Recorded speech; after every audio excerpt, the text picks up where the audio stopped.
하나님 말씀은 에베소서 2장 8절이 되겠습니다. 에베소서 2장 8절 제가 읽겠습니다. 너희가 그 은혜를 인하여 믿음으로 말미암아 구원을 얻었나니 이것이 너희에게서 난 것이 아니요 하나님의 선물이라. 아멘. 바울의 에베소서 2장 말씀을 통해서 그 바울 사도가 그 오직 믿음에 의해서 믿음으로 말미암아 은혜로 우리가 구원을 얻었다 하는 것이 바울이 도처에서 특히 로마서에서도 그렇게 로마서 1장 16절, 17절에서 그렇게 설파하고 있습니다. 이번 달은 10월 31일에 되면은 종교개혁이 된 지가 105주년 되는 날입니다. 10월 종교개혁 달을 맞이해서 루터를 비롯한 이러한 선각자들이 종교개혁을 목숨을 걸고 했던 것인데, 그로 인해서 종교개혁을 통해서 우리는 개신교가, 프로테스탄트 교회가 더 거기서 출발을 했습니다. 이 종교개혁을 한 이 루터는 부유한 상인의 아들입니다. 아버지의 뜻대로 독거대학에 진학을 했습니다만은 학교 갔다가 돌아오는 길에 친구랑 같이 오다가 벼락이 떨어져서 친구가 죽고 루터는 살아남게 됐습니다. 그 이후 사는 문제에 대해서 더욱더 깊이 고민하게 되었고, 바로 독과대학을 그만두고 신학을 공부하게 되고 수도원으로 가게 됐습니다. 이때부터 굉장히 문제를, 종교에 대한 문제에 대해서 깊이 성찰을 하다가 로마 가톨릭 교황청이 하는 일이 상당히 못마땅한 그런 부분이 있었습니다. 면죄부를 하든지 이런 것을 통해서 독일 교회가 여러 가지로 불리하게 되는 그런 것을 보고서 루터는 종교개혁을 95개 조항을 비텐베르크 교회에다가 내걸고 그렇게 종교개혁의 기치를 내걸었습니다. 종교개혁을 한 사람은 100년 전에 후스도 있고 이런 선각자들이 많았습니다만은 루터가 성공할 수 있었던 것은 독일의 제후들 가운데 이 종교개혁의 뜻을 같이 하는 제후들이 밀어줬기 때문에 성공할 수 있었습니다. 내가 무르익었다 이렇게 말씀드릴 수 있겠습니다. 이 종교개혁의 5대 원리라고 할 수 있는 것을 우선 말씀을 것들을 보면 이 가톨릭 교회가 여러 가지로 못마땅한 부분이 많이 있었던 겁니다. 성경대로 하지 않는 그런 부분이라든지, 그렇게 해서 오직 성경을 외쳤습니다. 그 다음에 로마 가톨릭이 공로주의에 의해서 구원을 받게 된다고 하는 그런 교리를 못마땅하게 생각했습니다. 사도 바울의 가르침을 정확하게 보면은 오늘 읽은 에베소서 2장 8절에서도 오직 믿음으로 은혜로 구원을 받게 된다 하는 것을 바울이 외쳤는데, 그것을 루터는 액면 그대로 받아들여서 오직 은혜다. 그 다음에 세 번째는 오직 믿음이다. 그 다음에는 이 가톨릭 사제만이 모든 것을 예배를 주재할 수 있다고 가톨릭에서는 그렇게 교리로 그렇게 이어져 왔는데, 그것이 아니다. 만인 제사장 원리로 인해서 베드로전서 2장 9절에서 우리는 왕같은 제사장이요 거룩한 나라요 그 나라의 백성이다. 이런 구절에서 본 바처럼 만인 제사장을 다시 강조했습니다. 그 다음에 또 하나 더 말씀드리자면, 이 루터의 종교개혁 이후에 바로 소명의식이 발전했습니다. 모든 직업이 다 하나님이 소명하신 것이다. 이 가톨릭 사제들만 소명돼 가지고 그 사람들이 그 교회 예배를 주관하고 하는 것이 아니라, 그 가톨릭 사제뿐 아니라 성직자뿐 아니라 모든 직업을 다 하나님께서 축복하시고 소명하신 그러한 그런 부분이 있기 때문에 나중에 프로테스탄트 윤리와 자본주의 정신을 그 속에서 그러한 그 소명 원리, 기독교의 이러한 소명의 정신, 직업의 소명 정신, 이것을 받아들였다 하는 것입니다. 그래서 오늘날 개신교가 더욱더 발전하고 또 물질적으로도 풍성한 그러한 세속적인 생활에서도 풍성한 그러한 삶이 이어졌다, 이렇게 볼 수가 있겠습니다.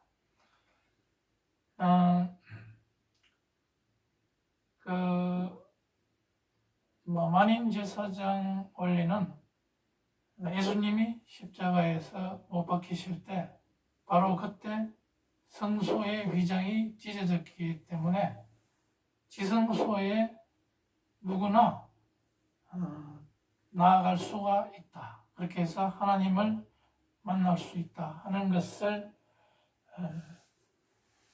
이 개신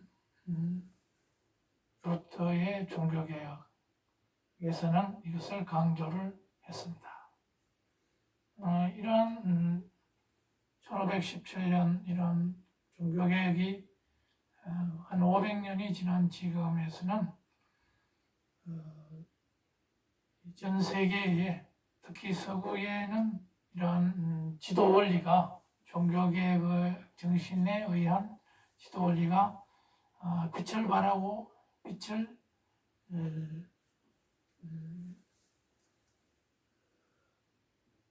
빛을 더 이상 비추지 못하고 바래지고 있습니다.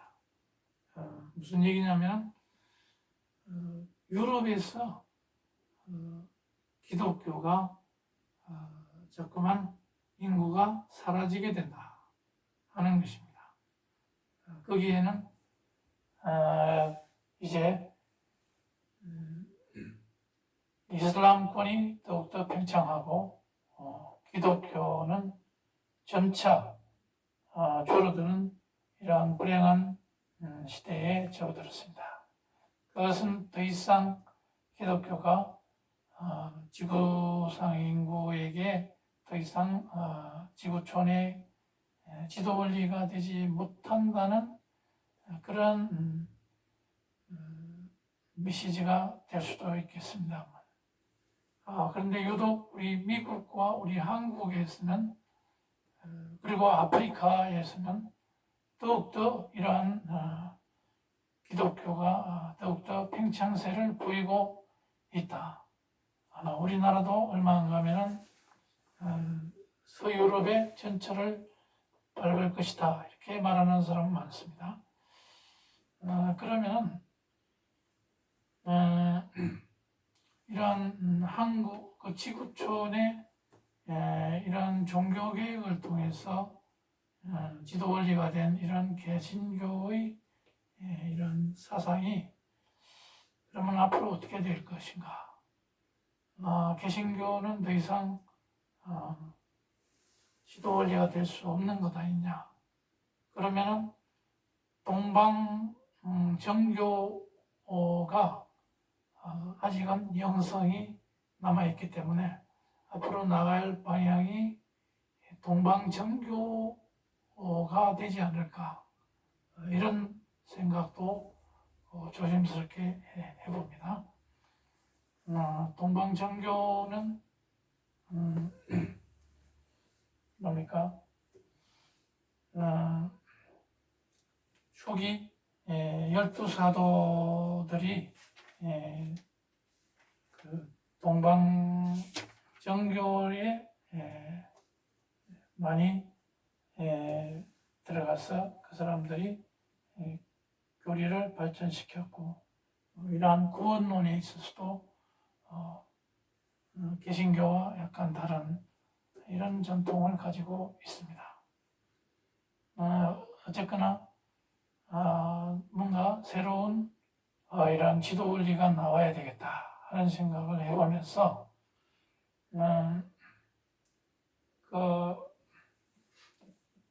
우리 한국에서는 그러면은 그 교회 선교 130년을 지나온 이 우리 한국은 어떻습니까? 교회가 우리 가톨릭이 아닌 우리 개신교에서는 130년 전에 선교사들이 들어와서 학교와 병원과 교회를 지어서 교회 신앙생활뿐만 아니라 학교를 통해서 또 병원을 통해서 선교를 가열차게 진행해 왔었습니다. 이 천주교도 마찬가지입니다. 천주교도 그런 학교와 병원을 많이 세웠습니다만은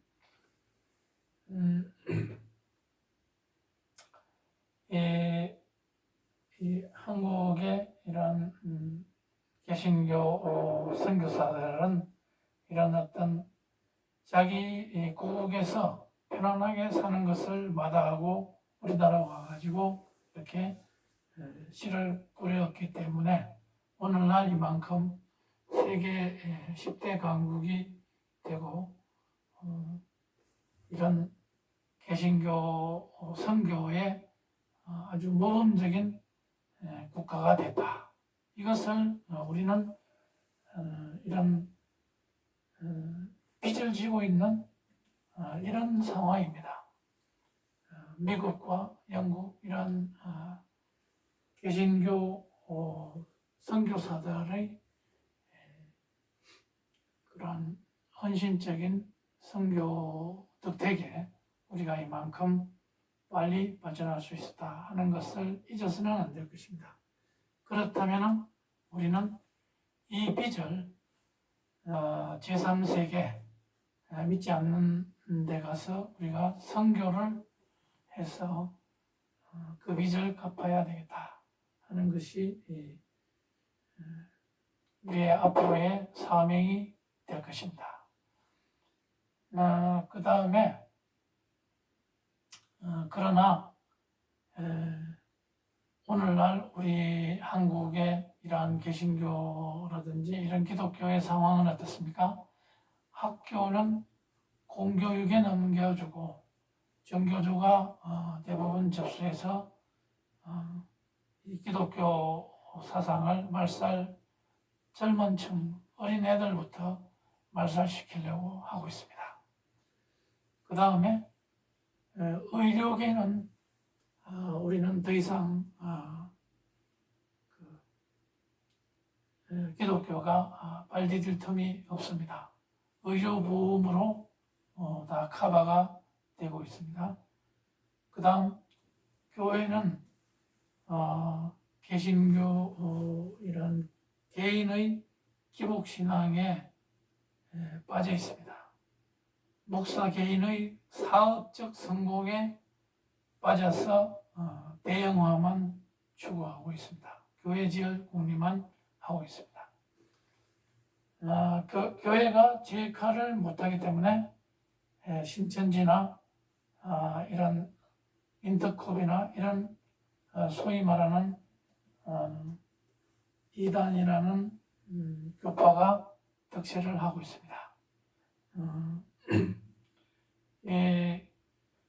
교회가 청소년 학생들에게 희망을 못 주고 있기 때문에 그 학생들이 그런 쪽으로 가게 된다.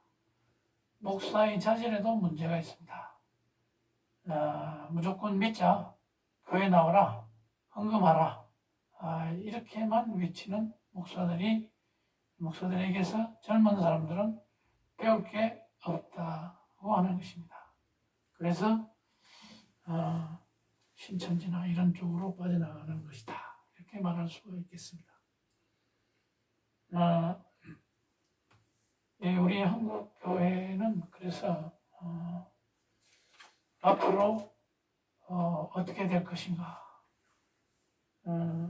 21세기는 하나님을 더 갈구할 것이다, 이렇게 종교학자들은 그렇게 말하고 있습니다.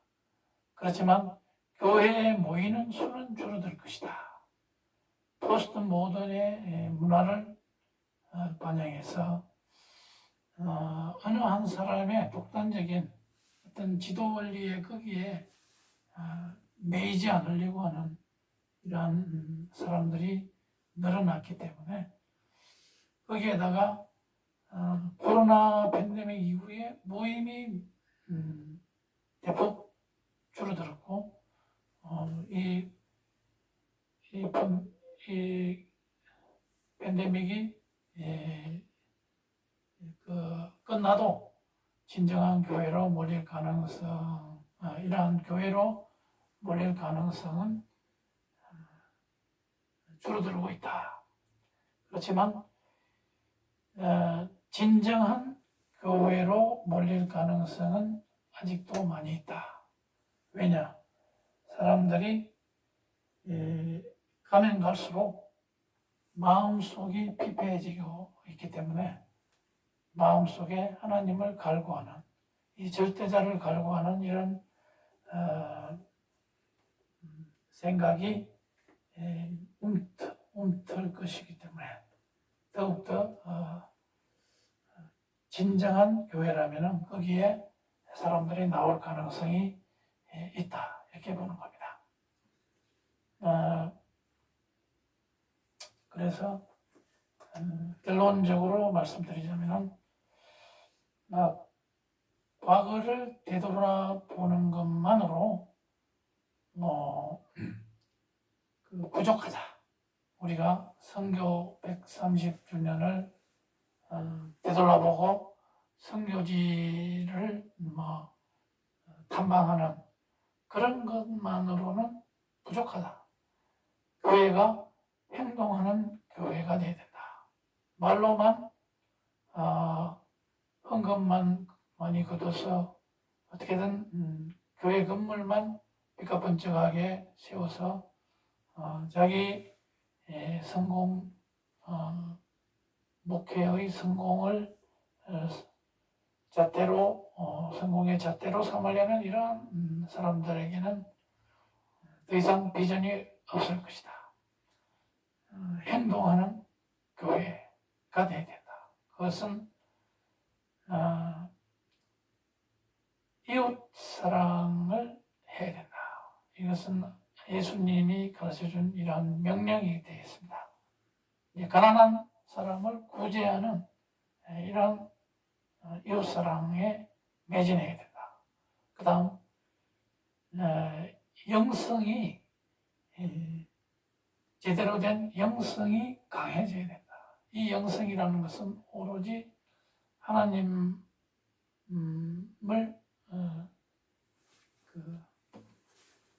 하나님 주권을 믿고 그러면서도 우리가 사회에 나가서 각계각층에 자기의 직장에서 충실하게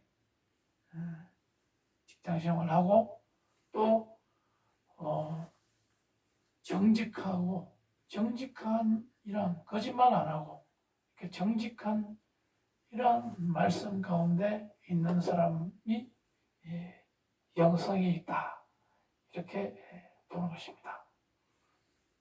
방언 기도만 잘하고 뒤돌아서는 사람들하고 다투고 싸우고 험담하고 이것은 진정한 영성이 아닌 것입니다. 세 번째는 정치적인 목소리를 내야 된다. 정의로운 정치의 목소리를 내야 된다. 의용 노릇을 하는 이러한 목사들 도태되게 해야 되겠다. 특히나 종북 주사파 노름을 하는 이러한 목회자는 도태돼서 마땅합니다. 정치적인 목소리를 강하게 낼 때는 내야 된다. 그것은 바로 정광훈 목사 같은 이런 강한 목소리를 내는 사람도 많아져야 되겠다 하는 것입니다. 그렇다고 해서 오로지 복음주의에 빠져 있는 것이 또 그러한 교파도 필요하다고 봅니다. 그 다음에 네 번째로는 봉사의 정신입니다.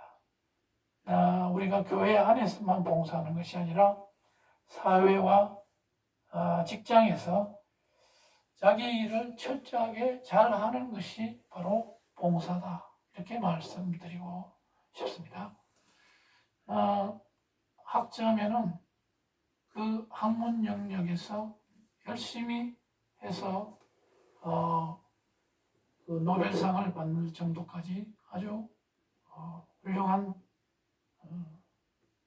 교수, 학자, 또 직장인이면 또 CEO가 돼서 그 맡은 직책에서 충실하게 하는 것. 이런 것이 또 셀러리맨은 그 직장 안에서 성실하게 일하는 것 자체가 바로 봉사다. 또 사회봉사, 여러 가지 사회적으로 어려운 일이 있는 사람들을 쫓아다니면서 도와주는 것, 이런 것도 좋은 봉사가 되겠습니다. 이런 것에 직접 참여하고 행동하는 이런 한국 교회가 될 때만이 존재 이유가 있고 앞으로 발전 가능성이 있다, 이렇게 보는 겁니다. 그러면 한국 교회가 앞으로 나아갈 방향을 한 세 가지로 요약을 해보겠습니다. 지금까지 양적 팽창은 아주 좋았습니다. 1200 개신교 신도가 신도를 자랑하고, 그렇지만 앞으로는 더욱 이 포스트 코로나, 포스트 모던의 문화를 타고 이 교회로 나오는 믿는 사람들이 줄어들 가능성이 있기 때문에 더욱더 국내 선교도 많이 해야 될 것이고, 우리나라는 지금 선교 대국으로 되어 있습니다. 선교사 25,000명을 파송하고 있고, 미국은 7만 명이 되어 있습니다. 2위의 선교 대국이 되어 있습니다. 그렇지만 우리는 대형 교회 위주의 공룡이 지배하는 이러한 문어발 기업체처럼 존재하는 이러한 교회 형태를 지향해야 됩니다. 그렇게 해야 소형 교회, 개척교회를 잠식하는 이러한 대형 교회의 문어발 교회는 없어져야 합니다. 소형 교회와 개척교회, 작은 교회 100명에서 500명 사이에 이런 작은 교회가 든든히 있을 때, 그러한 든든히 있어서 사회의 빛과 소금 역할을 할 때 건강한 교회 생태계가 될 것이다, 이렇게 보고요. 두 번째는 통일을 대비해서 작은 교회가 많을수록 좋다. 북한의 문이 열리면은 북의 해방 직후에 2,500개 교회가 다 사라졌는데, 통일되면 다시 회복시킬 수 있도록 그런 작은 교회들이 많이 앞으로 생겨나야 될 것이다. 가정교회의 역할도 중요합니다. 이 코로나 이후에 교회를 개척하기가 힘든 상황이 있습니다. 집에서 교회를 운영하면 될 것입니다. 통일되면 바로 북한으로 들어가면 될 것입니다. 그 다음 세 번째는 다양한 교파, 다양한 컬러가 존재해야 하는데, 지금 가을을 맞이해서 총회의 총회 모임이 많이 열리고 있습니다. 개신교의 역사는 교회 분열의 역사입니다. 교회가 이 교회 교파가 많이 늘어나는 것이 꼭 나쁜 것은 아니라고 봅니다. 그만큼 독단적인 어떤 가톨릭처럼 어떤 한 교단이 독단적으로 해서 전행을 일삼는다든지, 모든 교회 활동을 억압하고 또 이단으로 몰아가는 이러한 행태가 없어지려면 다양한 교파, 다양한 컬러가 존재할 필요가 있습니다. 특히 보수 우파의 정치를 지지하는 교회와 목회자가 다수 나와야 되겠다. 사회가 발전하고 자본주의 시장경제 체제가 안정이 되려면은, 그리고 또 이 개신교의 이러한 전통으로 하나님 중심으로 나가려면은 이러한 보수 우파 정치를 지지하는 이러한 목회자들이 많이 나와야 되겠습니다. 기독교 신자들, 특히 개신교 신자들 가운데 훌륭한 사회 지도자가 많이 나올 수 있도록 그런 토양을 만들어야 되겠습니다. 그래서 청소년들을 그런 믿음 가운데서 길러내는 이런 것들이 가정에서, 교회에서 활발하게 이루어질 수 있도록 우리 성도들 많이 기도하고, 또 이 교회의 앞날을 대비해서 이러한 방향으로 우리가 나갈 수 있도록 기도해야 되겠습니다. 다 같이 기도하시겠습니다.